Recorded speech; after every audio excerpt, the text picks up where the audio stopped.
नमस्ते, सदा वत्सले मातृभूमि। जय हिंद दोस्तों, शुरू करते हैं आज के डिफेंस समाचारों को। बढ़ते हैं पहले डिफेंस अपडेट की तरफ। रक्षा मंत्रालय ने आज 5 बड़े कैपिटल एक्विजिशन के लिए एक कॉन्ट्रैक्ट साइन किया है जो कि 39,125 करोड़ रुपए का है, जिसके तहत RD-33 एरो इंजन को HAL से खरीदा जाएगा MiG-29 फाइटर जेट्स के लिए। इसके अलावा क्लोज इन वेपन सिस्टम की खरीद भी की जानी है और हाई पावर जो रडार हैं उसे L&T से खरीदा जाएगा। इसके अलावा नेवल वेरिएंट वाली ब्रह्मोस एक्सटेंडेड रेंज की खरीद की जाएगी भारतीय नौसेना के फ्रंटलाइन वॉरशिप के लिए। आपको बता दें कि RD-33 इंजन को HAL transfer of technology Russia से लाइसेंस के माध्यम से तैयार करेगा और साथ ही इस प्रोग्राम के तहत जो हाई वैल्यू वाले क्रिटिकल कंपोनेंट्स है उनका स्वदेशीकरण भी किया जाएगा। यहाँ पर एक बात और है, जो रक्षा मंत्रालय ने 200 extended range BrahMos supersonic cruise मिसाइलों की खरीद के लिए 19,500 करोड़ रुपए के अनुबंध पर हस्ताक्षर किए हैं, जिसमें कि प्रति मिसाइल की लागत करीबन 95 करोड़ रुपए के आसपास आएगी। ऐसे में ये पिन पॉइंट टारगेट के लिए तो काफ़ी अच्छा विकल्प है, लेकिन ये काफ़ी महंगा भी है। लेकिन दोस्तों, यहाँ पर भारत को सस्ते सबसोनिक क्रूज और बैलिस्टिक मिसाइलों जैसे कि निर्भय, परलय, LRLACM की तरफ भी बढ़ना चाहिए। यही नहीं, इसके अलावा सुपरसोनिक आपको दुश्मनों के एयर डिफेंस सिस्टम से प्रभावित हुए बिना लगभग 100% स्ट्राइक का फायदा तो देता है, जो कि हमेशा सबसोनिक के मामले में नहीं होता है। लेकिन अगर आप किसी जंग में लगातार फंसे हैं तो ऐसे में आपको एक मिश्रण की आवश्यकता होती है, जिसमें कि सबसोनिक और जो टैक्टिकल बैलिस्टिक मिसाइल्स होती हैं वो काफ़ी महत्वपूर्ण भूमिका निभाती है। वहीं DRDO 150 किलोमीटर रेंज वाली प्रहार भी विकसित कर चुका है।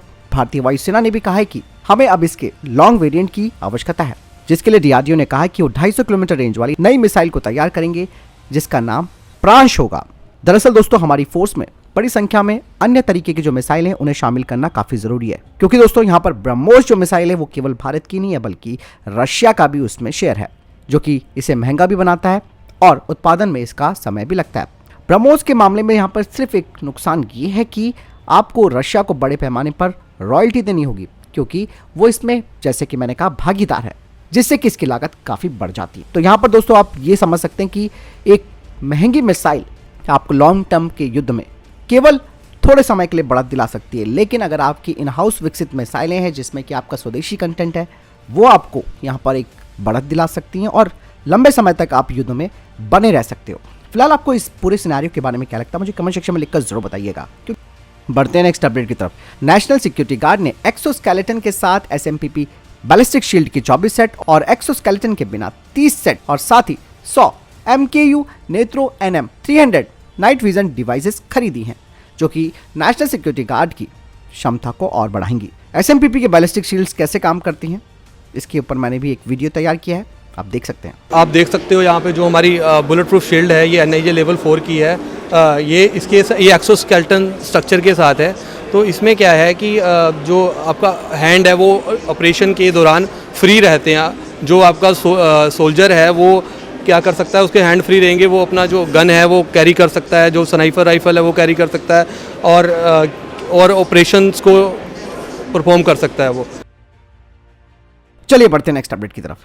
दोस्तों, जर्मनी की वजह से आप सब जानते हैं कि भारत का लाइट टैंक प्रोग्राम और अर्जुन मार्क 1A टैंक का जो प्रोग्राम है वो प्रभावित हुआ, क्योंकि जर्मनी ने MTU इंजन की डिलीवरी में देरी की। ऐसे में अब जर्मनी के डिप्टी फॉरेन मिनिस्टर ने घोषणा की है कि जर्मन सरकार अब अपने एक्सपोर्ट कंट्रोल रूल्स में एक बड़ा बदलाव करेगी, जो कि भारत के लिए प्रोसेस को आसान बनाएगा ताकि जर्मन कंपनीज में खरीद आसान हो सके। उन्होंने ये भी वादा किया है कि एक्सपोर्ट प्रोसेस को वो स्ट्रीमलाइन करेंगे, जो कि सिलेक्टेड डिफेंस प्रोजेक्ट्स के लिए होगा, ताकि जर्मनी भारत का की स्ट्रैटेजिक पार्टनर बना रह सके इंडो पैसिफिक रीजन में। ये बात तब सामने आई है जब हाल ही में जर्मनी ने भारत पर प्रेशर बनाया कि वो यूक्रेन को एमुनेशन की सप्लाई करे। इसके अलावा जर्मनी की नजर भारत के P-75I सबमरीन डील पर भी है, जो कि 43,500 करोड़ रुपए की है। चलिए बढ़ते हैं नेक्स्ट अपडेट की तरफ। हाल ही में आप सब जानते हैं कि ग्रीक के प्रधानमंत्री भारत आए थे और दोनों ही तरफ से कई मुद्दों पर बातचीत हुई, जिसमें कि डिकमीशन्ड हुए जो मिराज 2000 फाइटर जेट्स हैं ग्रीस की वायुसेना के पास, उन्हें भारतीय वायुसेना को देने को लेकर बातचीत हुई है, जिसका इस्तेमाल भारतीय वायुसेना जो एग्जिस्टिंग मिराज 2000 फ्लीट है उन्हें बनाए रखने के लिए करेगी और इन्हें 2035 तक रिटायर करने की योजना भी है। वही कुछ खबरें ये आई हैं जो बताती हैं कि ग्रीस ने 18 एयरक्राफ्ट्स का ऑफर भारत को काफी अच्छे दामों पर ऑफर किया है, जिसके लिए बकायदा भारतीय वायुसेना की एक टीम ग्रीस जाएगी इनका इंस्पेक्शन करने के लिए।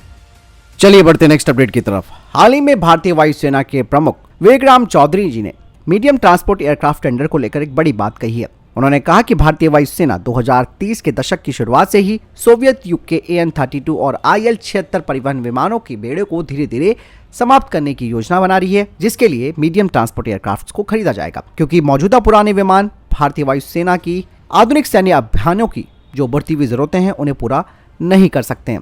भारतीय वायुसेना 25 से 40 टन के बीच माल ले जाने की क्षमता वाले वर्सेटाइल MTA की तलाश कर रही है। ये क्षमता AN-32 के 7 टन पेलोड और IL-76 की 40 टन क्षमता के बीच आती है, जिससे पता चलता है कि भारतीय वायुसेना या तो मीडियम वेट या फिर हैवी वेट क्लास के ट्रांसपोर्टर्स को चाहती है। आपको बता दें कि मीडियम ट्रांसपोर्ट एयरक्राफ्ट के इस टेंडर में करीबन 3 कंटेंडर्स उभरे हैं, जिसमें कि एम्ब्रर का C390 है, एयरबस का A400 है, लॉकहीड मार्टिन का C130J है, जिनकी अलग अलग पेलोड क्षमता भी है।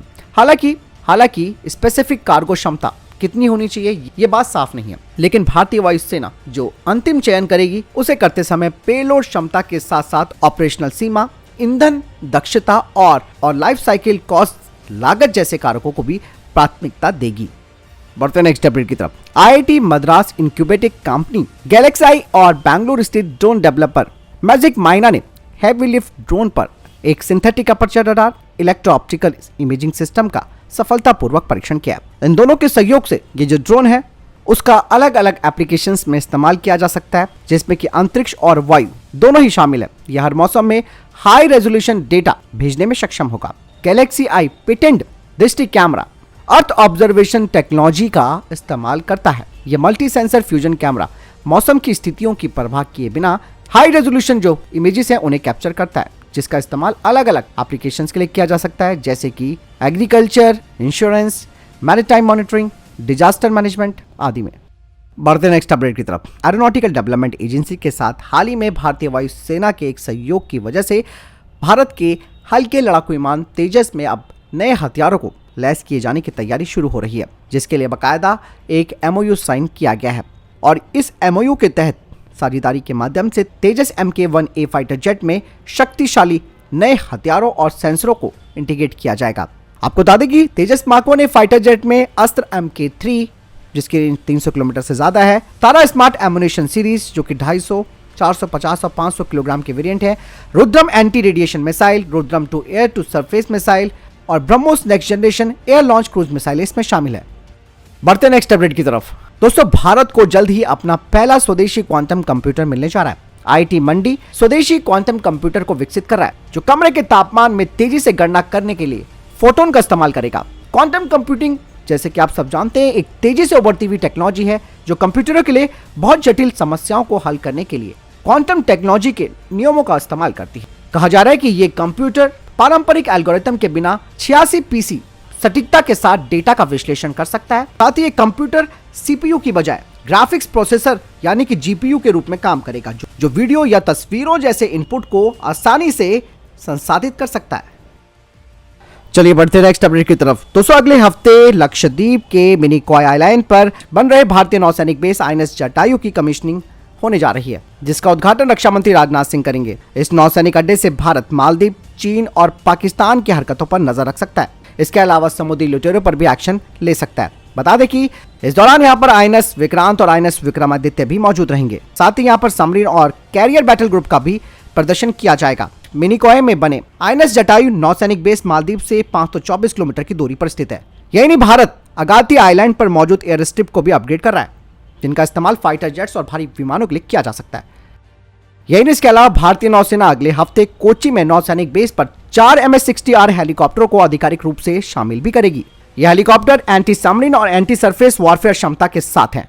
2025 तक भारतीय नौसेना को 24 रोमियो हेलीकॉप्टर्स मिल जाएंगे, जिन्हें कि भारतीय नौसेना के स्वदेशी विमान वाहक पोत INS विक्रांत पर तैनात किया जाएगा। यही नहीं, इन हेलीकॉप्टरों को डिस्ट्रॉयर या फिर फ्रिगेट से भी ऑपरेट किया जा सकता है। रोमियो हेलीकॉप्टर पर दर्जनों सेंसर्स और रडार लगाए गए हैं, जो कि पल पल की जानकारी देते रहते हैं। और इस रोमियो हेलीकॉप्टर की जो अधिकतम स्पीड है वो 270 किलोमीटर प्रति घंटा है, जिसे जरूरत पड़ने पर 330 किलोमीटर प्रति घंटे तक भी ले जाया जा सकता है। इसमें अलग अलग तरीके के हथियार लगाए जा सकते हैं। इस पर 2 Mark 46 टॉर्पीडो या MK50 या MK54S टॉर्पीडो भी लगाए जा सकते हैं। साथ ही ये 4 से 8 AGM-114 हेलफायर मिसाइलें भी ले जा सकता है। इस हेलीकॉप्टर में एडवांस प्रिसिशन किल वेपन सिस्टम लगा है। साथ ही इसमें एक हैवी मशीन गन भी लगाई जा सकती है। भारतीय नौसेना इन हेलीकॉप्टर्स का इस्तेमाल हिंद महासागर क्षेत्र में अपने दुश्मनों की पनडुब्बियों को खोजने और जरूरत पड़ने पर उन्हें खत्म करने के लिए कर सकती है। तो फिलहाल ये था देखिए टॉप डिफेंस अपडेट्स। वीडियो के सामने कोई प्रश्न जवाब या आपको कोई सवाल कमेंट सेक्शन में लिखकर जरूर पूछ सकते हैं। वीडियो को लाइक शेयर जरूर कीजिएगा, चैनल सब्सक्राइब करना ना भूलिएगा। जय हिंद, वंदे मातरम।